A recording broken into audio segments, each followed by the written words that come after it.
Ko'chamizda bir qiz bora, Okijon ismi ekan u Nurlola.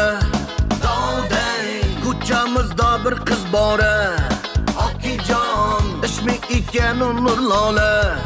Dovday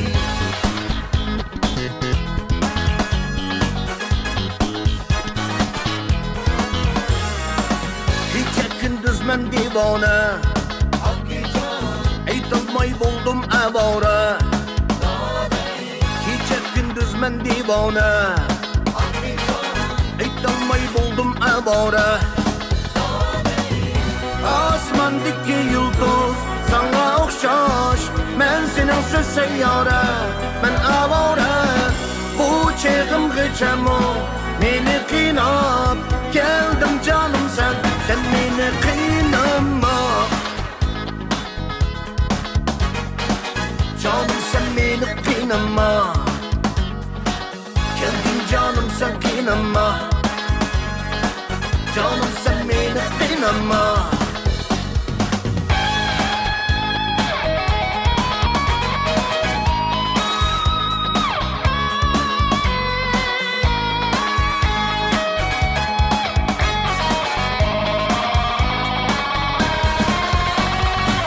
Yulduzga vardım melikam, Okijon meni aldı şu xiyolim.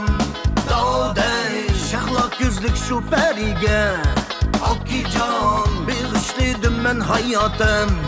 Dovday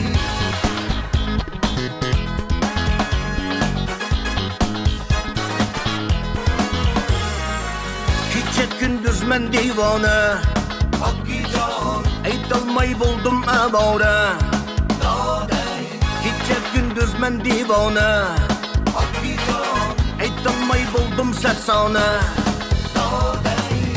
Osmondagi yulduz sana o'xshash, men seningsiz sayyora, men avora. Bu cheg'imgacha meni qiynab keldim jonim, sen meni qiynama. Keldim canım sen qiynama. Canım sen beni qiynama. Kelgin canım sen qiynama. Ko'chamizda bir qiz bora, Okijon ismi ekan u Nurlola.